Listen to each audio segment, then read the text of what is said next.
नमस्कार दोस्तों, Gurukul of politics पर आपका स्वागत है। मैं हूं आपका दोस्त धर्मेंद्र कुमारी और हमारे साथ मौजूद हैं हम सबके प्रिय डॉक्टर सतीश त्यागी जी। नमस्कार दोस्तों, होली है और कल फाग है और विधानसभा में गोबर की होली हो चुकी है और नगर निकाय के नतीजों में कांग्रेस की गोबर की होली भी हो चुकी है।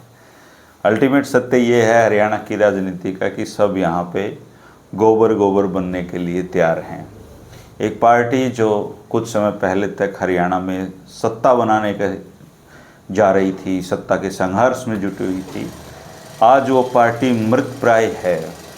और एक पार्टी जो ये मान चुकी थी कि हमारा सत्ता से अब जाना तय है, वो अपनी लोकप्रियता के आसमान पे हैं। समय बड़ा बलवान है और बलवान हमारे कहते हैं जी रामफल का छोरा है। तो कैसे देखते हो डॉक्टर साहब आप ये गोबर पहले गांव में ना होली खेलते हुए गोबर भी फेंक दिया करते एक दूसरे पे, पर अब तो गोबर पता नहीं कहाँ कहाँ पहुँच गया है। देखिए, ऐसा भारतीय कृषि प्रधान देश है और पशुओं को हम संपदा मानते हैं और उनसे जो भी चीज़ें प्राप्त होती हैं, तभी तो गोबर को धन कहते हैं। कुछ ऐसी हैं कि जो खाई जाती हैं, भक्ष्य पदार्थ हैं और शरीर में लाभ पहुंचाते हैं, जैसे दूध। और जब गाय माता का सवाल आता तो वो पंचगव्य के रूप में उसका सेवन है।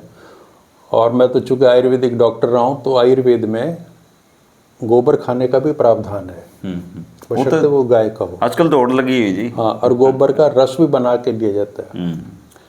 लेकिन जिस तरीके से वहाँ विधानसभा में इसका परोसा गया और खाया गया और उसके बहाने बहुत सारी राजनीतिक बातें हुई, वो अपने आप में शर्मनाक है, बहुत ज़्यादा निराशाजनक है। जिस समय ये वार्तालाप चल रहा था दो महान नेताओं का, उसमें एक तो वो है जो अंतिम दौर में है अपनी ज़िंदगी के, और एक वो है जिनके पास अभी एक दौर और है। तो पहली बात तो ये कि दोनों ही लोग, एक मंत्री हैं और एक विधायक हैं, सीनियर विधायक हैं, उन्होंने सभ्यता की सारी सीमाएं लांघ दी और जो मर्यादाएं हैं हमारे समाज की, उनका भी उन्होंने पूरी तरीके से उनको दफन कर दिया। बात गोहाना की जलेबी से शुरू हुई।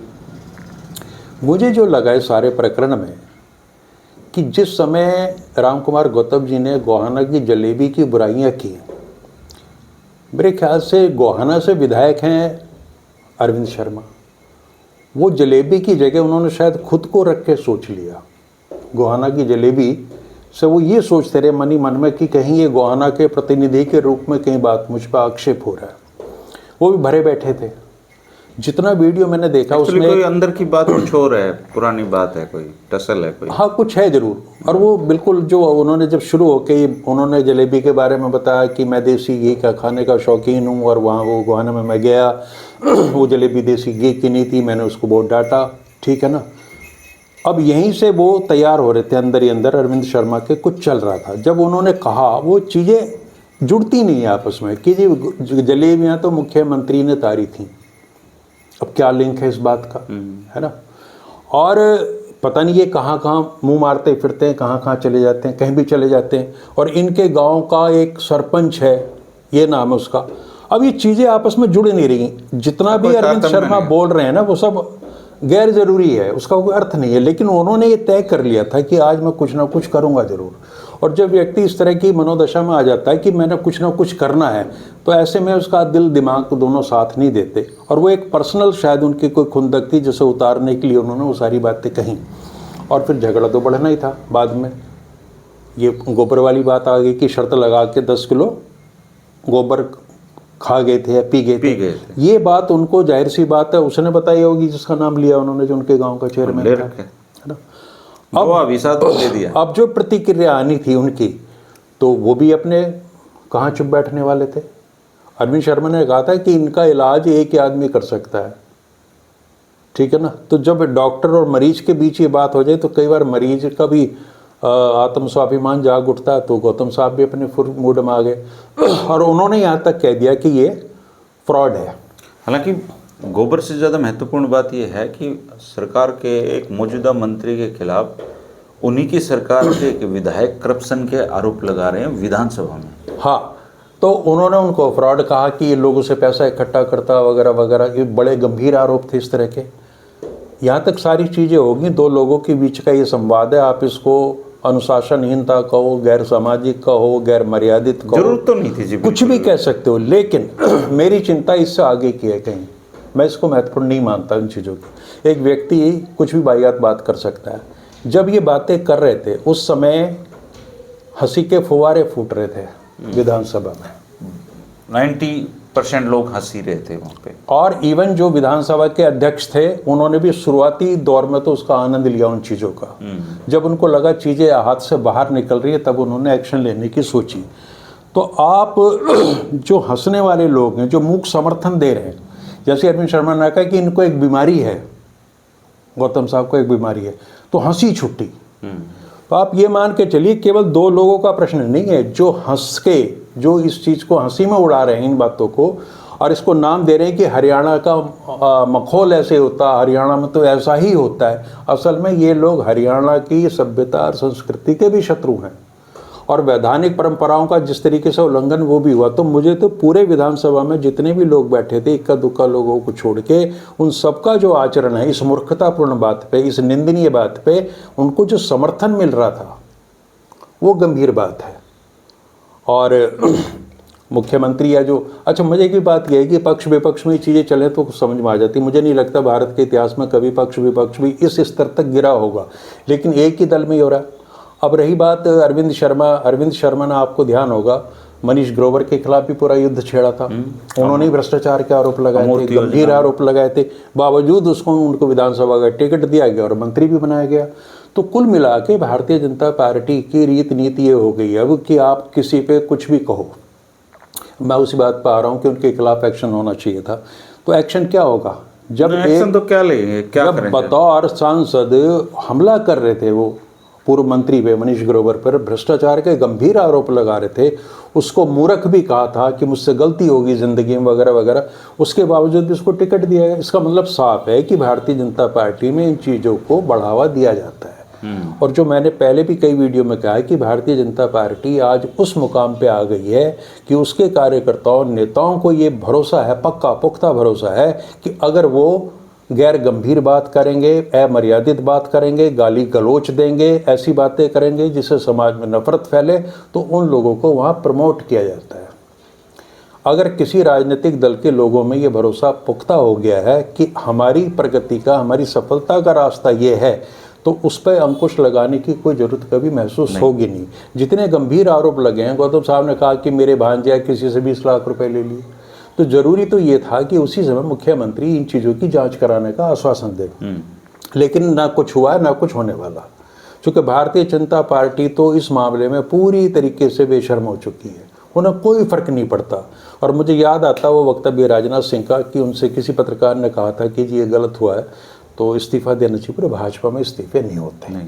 तो भारतीय जनता पार्टी तो पूरे दुस्साहस के साथ इस लाइन पर बढ़ रही है, उन्हें रोकने वाला कोई नहीं है, वो जो चाहेंगे वो करेंगे।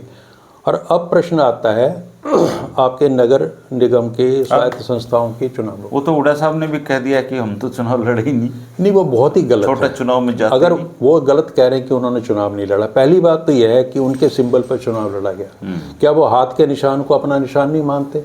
क्या हाथ की प्रतिष्ठा धूमिल हो और हाथ के पंजे पे वोट ही ना मिले उससे उनको सम्मान को चोट नहीं पहुंचती? नंबर 2, उनके परिवार के उनके बेटे ने रोहतक में कितने प्रत्याशियों के समर्थन में जनसभाएं की हैं? तो ये तो झूठ है बिल्कुल। भाई अगर दीपेंद्र सिंह हुड्डा जाके वार्डों में सभाएं कर रहे हैं और जो यहाँ के प्रत्याशी थे सूरजमल किलोई, उनके लिए उन्होंने समर्थन जुटाया, तो आप अपने आप को कैसे अलग कर लेंगे कि हम चीज़ों से अलग हैं? दूसरी बात, सवाल ये है धर्मेंद्र जी, बेसिक सवाल ये है कि हर पार्टी में एक नेता है। यहाँ राहुल गांधी है कांग्रेस में, वहाँ नरेंद्र मोदी है, बीच में वो नेता होते हैं जिनके जरिए सत्ता चलती है विभिन्न पदों पे लाके। और तीसरी बात होती है जो सबसे, जिसको रीढ़ की हड्डी बोलते हैं, कार्यकर्ता। तो क्या ये पार्टी यहाँ जो होती है, कांग्रेस खास तौर से, ये कार्यकर्ताओं की पार्टी है, नेताओं की पार्टी है, या किसी हाई कमान की सनक पर चलने वाला एक दल है? अब तो तीनों ही चीज़ लागू हो रही हैं। हाँ, तो अब ये है ना, अब ये देखिए कि कमाल की बात है कि मनीष ग्रोवर ये कह रहे थे कि कार्यकर्ता कांग्रेस के ठगा हुआ महसूस कर रहे हैं, यानी कि कांग्रेस के कार्यकर्ताओं की चिंता। ठगा हुआ तो पता नहीं वो है कि नहीं, पर कांग्रेस का कार्यकर्ता को कोई उम्मीद नजर नहीं आती। अब चक्कर ये ना कि वो लड़े ही नहीं, वो फाइटिंग स्पिरिट ही नहीं थी। ठीक है, आपने कहा कि छोटे चुनाव है, भाईचारे के चुनाव है, तो भाईचारे का चुनाव तो विधानसभा का भी है भाई, लोकसभा का भी, सबका है। मतलब अब उन्होंने जो तर्क दिए ना जिस तरह के, वो जचते नहीं है। उन्होंने कहा कि मुझे पता ही नहीं क्या रिजल्ट है, और जब रोहतक के बारे में पूछा गया कि तो यहाँ तो पहले भी भाजपा ही थी। तो एक इतना बड़ा नेता जो कांग्रेस पार्टी, सोनीपत में तो कांग्रेस थी, हाँ, तो ये जो जिस तरह का उन्होंने व्यवहार किया है चुनाव के बाद में, हुड्डा साहब के जो बयान आए हैं वो किसी भी दृष्टि से सही नहीं ठहराए जा सकते। अब क्या कारण है इसके पीछे भगवान जाने, और तो कोई जान नहीं सकता। हुड्डा साहब जाने। एक चीज देखिए सर, अभी 8 अक्टूबर से पहले एक पार्टी वो थी जो लोकप्रियता के शिखर पे थी, बीजेपी के लोग ये मानते थे कि नहीं आ रही, और अब उल्टा हो गया था कि 2-3 महीने में कि एक पार्टी तो आज कह रही कि हम तो सदा से इतने लोकप्रिय हैं, जो लोकप्रिय थे वो आज जीरो हुए पड़े हैं। देखिए, जीत की जो है ना, वो कहते हैं सफलता के कई बाप होते हैं पर असफलता अनाथ होती है। ये स्थिति इनके मामले में भी है। अब हुड्डा साहब समझ नहीं आ रहे, मतलब कितने लोगों से मेरी बातचीत हो रही है, सब अपने उनकी जो बौद्धिक क्षमता है वो जवाब दे चुकी है। उनकी समझ में नहीं आ रहा है कि हो क्या रहा है, कि आप इस पार्टी को आपने दफन करना है, आगे ले जाना है। इतना दिशाहीनता हो चुकी है कि किसी भी स्तर पे कहीं कोई सोच कहीं नज़र आती नहीं है। और भारतीय जनता पार्टी भी चूँकि विजयी हुई है और उनको अंडा मिला है, तो जाहिर सी बात है कि भाई कांग्रेस को अंडा मिला है और वो जीते हैं, तो प्रचंड जीत हुई है तो वो सेलिब्रेट करेंगे ही। लेकिन मुझे लग रहा है भाजपा के नेता भी कहीं ना कहीं इस बात से दुखी हैं कि काश ये लड़े होते। नायब सिंह सैनी का मैं बयान देख रहा था, बोलो तो मैदान ही छोड़ के भाग गए थे, लड़े ही नहीं है।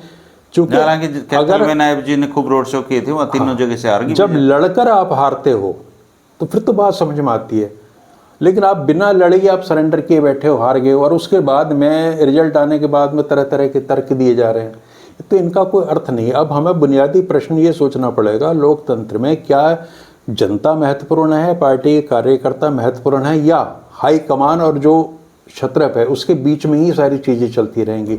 अब ये निर्णय तो जनता को खुद सोचना पड़ेगा। कांग्रेस पार्टी ने तो स्वायत्त संस्थाओं के चुनाव में अपना रुख बिल्कुल साफ कर दिया कि उन्हें ना तो हाथ के पंजे की कोई आवश्यकता है, ना उसकी मर्यादा का कहीं उनकी प्रतिष्ठा पर आघात लगता है उसके हारने से, और ना ही उन्हें कार्यकर्ताओं की कोई चिंता है। चूँकि कार्यकर्ता तो सच में लड़ाई लड़ना चाह रहा था, उसका मूड था।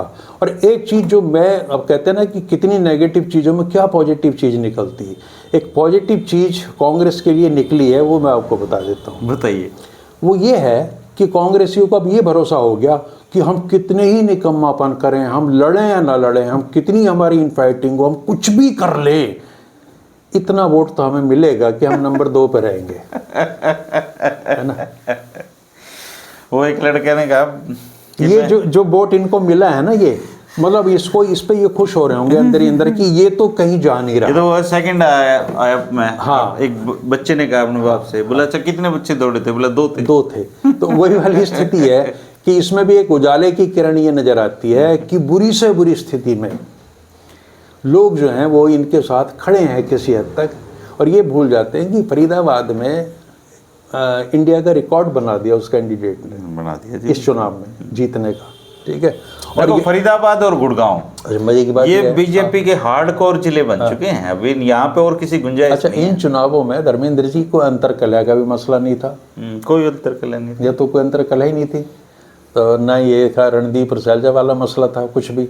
लेकिन ये क्यों हुआ? अच्छा, इससे कुछ ऐसा भी नहीं है, एक आशंका हम ये व्यक्त करते हैं कि कहीं से आदेश आते हैं, कहा जाता है कि मत लड़ो। इन चुनावों में तो ऐसी स्थिति भी नहीं थी कि कहीं से आदेश आएगा आप नहीं लड़ो। हिम्मत ही नहीं है जिनकी, ये इनकी हिम्मत नहीं है लड़ाई लड़ने की। हाँ, तो कुल मिला के प्रदेश की जनता जो सचमुच बदलाव चाह रही थी विधानसभा के चुनाव में भी, तब भी उसको बहुत दुख हुआ था। वो वोट चीटेड फील कर रहे थे कि हो क्या गया, और अब तो उस पर कतई उन्होंने मोहर लगा दी है कि हम जिन लोगों के नेतृत्व में चल रहे हैं, हमें पता नहीं वो हमें कौन से गड्ढे में डाल देंगे।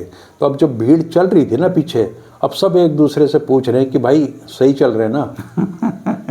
और चलना है क्या? और चलना है क्या, चलना है। तो ये हालत तो कांग्रेस की यहाँ हो चुकी है।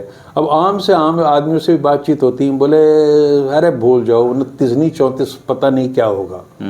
मतलब अगले 10-12 साल तक आम लोगों का विश्वास इतना डगमगा गया, वो कहते हैं जी भाजपा कहीं जाने वाली नहीं है। और इस बात की चिंता जनता कर रही है, कांग्रेस के कार्यकर्ता कर रहे हैं, या स्थायी भूमिका में विपक्ष की भूमिका निभाने वाला मीडिया कर रहा है, जिससे चिंता है और उसे तरह तरह के नाम दिए जाते हैं। बट ऊपर बैठे लोगों को कतई इस बात का अफसोस नहीं है। एक फोटो जारी हुआ है जिसमें कांग्रेस के विधायक बैठे हुए और नीचे लोगों के कमेंट दिए थे, लगता है इनकी सूरत देख के कल किसी व्हाट्सएप ग्रुप कहीं पे निराश हैं। कल किसी व्हाट्सएप ग्रुप पे लिखा हुआ था कि भूपेंद्र हुड्डा अपने वार्ड में भी उसको नहीं जिता पाए। तो किसी ने और लिख रखा था कि जो अपनी पत्नी को चौथे नंबर पे जिनकी पत्नी आई थी वो तो आज मुख्यमंत्री हैं। तो बोला वक्त की बात है भाई। नहीं, हुड्डा साहब के वार्ड से तो वो कई बार से वो जीते जा रहा है, प्रत्याशी भाजपा का जीते जा रहा है। तो उन्हें बताइए कि वो हुड्डा साहब जो है ना बहुत एक अब पॉलिटिशियन ना हो के स्टेट्समैन हो गए हैं। जो मैं उनके व्यवहार को स्टडी करता हूँ, और करना चाहिए सब लोगों को, कि उनके अंदर अब एक ऐसी भावना आ गई है, या तो लोकतंत्र की इतनी गहरी समझ आ गई है कि वो अपोजिशन करने लायक ही नहीं रहे। मतलब सब चीज़ें सब ठीक है भाई, उनका हक है, उन्होंने किया, वो हार गए तो चलो हमने नहीं किया होगा।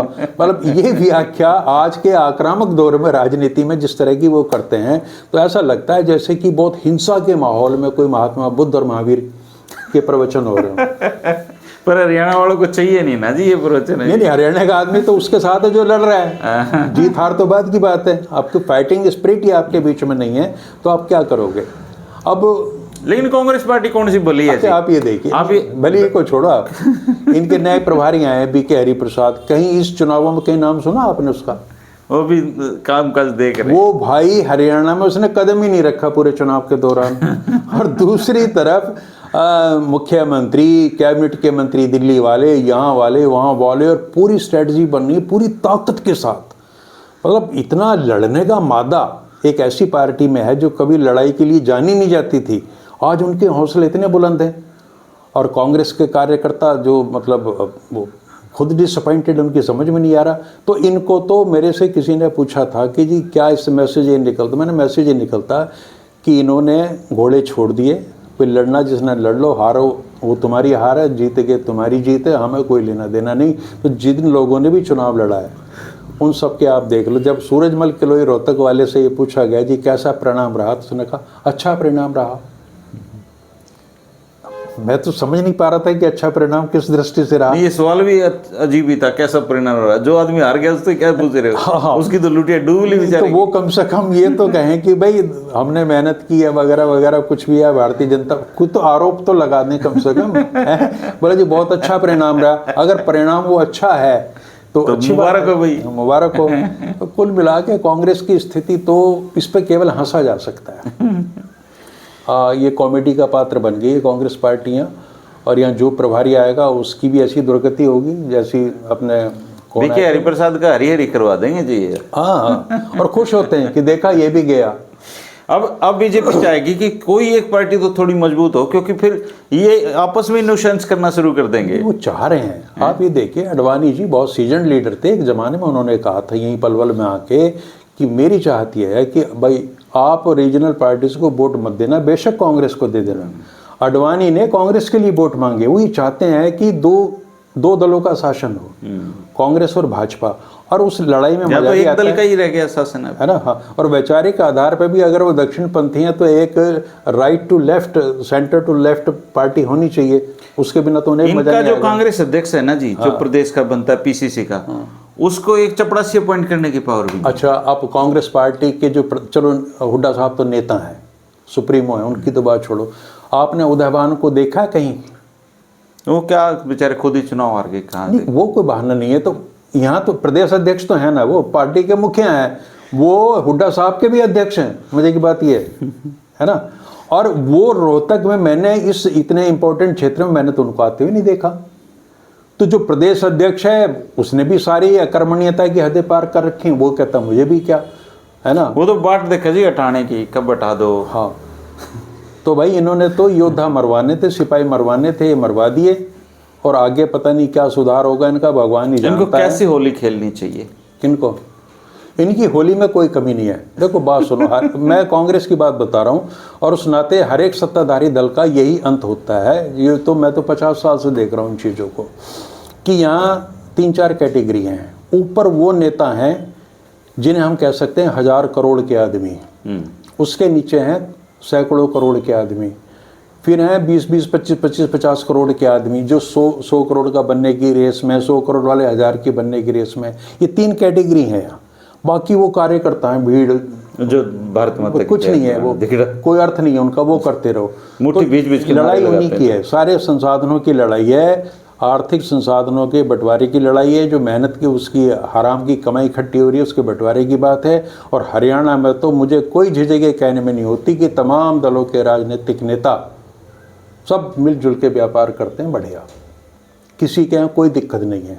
ये दिक्कत केवल आम आदमी की है जो किसी सरकार की गलत नीतियों की वजह से बेचारा त्रस्त है, या उन कार्यकर्ताओं की है जो परिवर्तन के लिए लड़ाई लड़ते हैं और उनको परिणाम नहीं मिलते। बाकी हरियाणा का तमाम पॉलिटिकल एलीट जो सत्ता में रह चुका है, एक बार भी 2 बार भी, उनका अपना एक पूरा गैंग बन चुका है कि वो जब पर्सनली मिलते हैं तो मज़े लेते हैं और हंसते हैं, भाई कि इस बार तुम कर लो, इस बार ठीक रहेगा, और सबके मिले जुले व्यापार हैं। नहीं, इस बार तो मुझे लग रहा है बीजेपी ने कह दिया तुम्हारा कभी कुछ नहीं होगा, तुम बस रहो। यहाँ कोई चिंता की वो बात नहीं है, सब एक से हो चुके हैं। देखो वंशवाद का विरोध करती रही भारतीय जनता पार्टी, लेकिन अब भारतीय जनता पार्टी के अंदर ही सारे के सारे हो रहे हैं।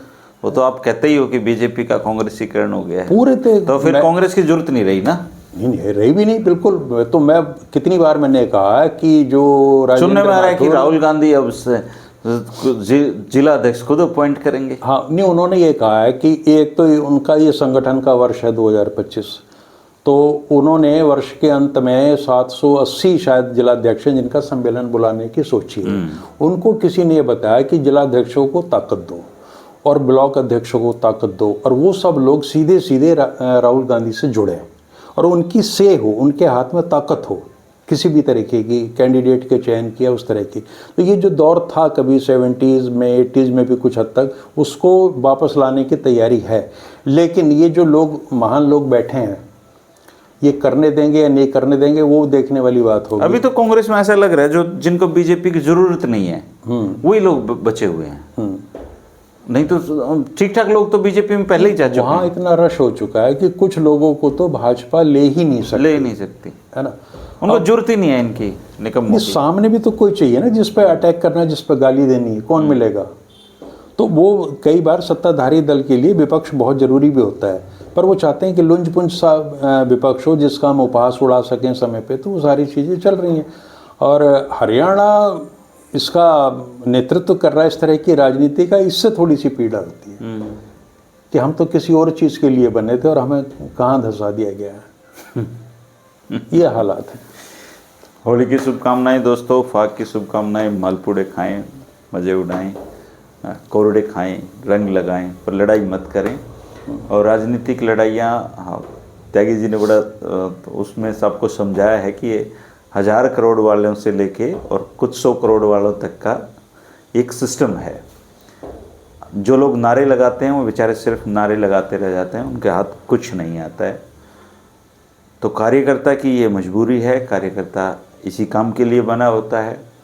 नेताओं की दुनिया थोड़ी अलग है, बहुत अलग दुनिया है, वो लोग दोस्त हैं आपस में। लेकिन कांग्रेस का जो वर्तमान हाल है उसको देखते हुए ये कहने में कतई गुरेज नहीं है मुझे कि कांग्रेस एक मरणासन पार्टी है, मरने जा रही है। हरियाणा में उसका कोई वाली वारिस आज के दिन दिखाई नहीं दे रहा है। वो पूरी तरीके से बीजेपी के एजेंडे पे काम कर रहे हैं। बीजेपी जैसा चाहती है वो वैसा खेल रहे हैं और एक राजनीतिक मायूसी का माहौल हरियाणा में है, क्योंकि आज भी 60% लोग हरियाणा के बीजेपी को नहीं चाहते हैं। मत प्रतिशत के लिहाज से देखें तो आज भी बीजेपी कोई बहुत महत्वपूर्ण पार्टी नहीं है। कैथल में मुख्यमंत्री ने रोड शो किए, तीनों जगह से बीजेपी हार गई।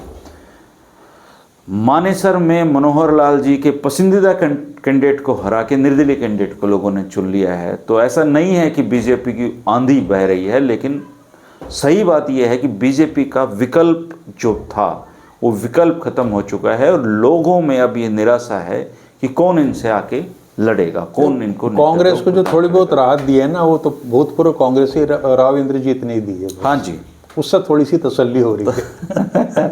हम मानेसर में देखिए डॉक्टर इंद्रजीत वो जीत गई हैं।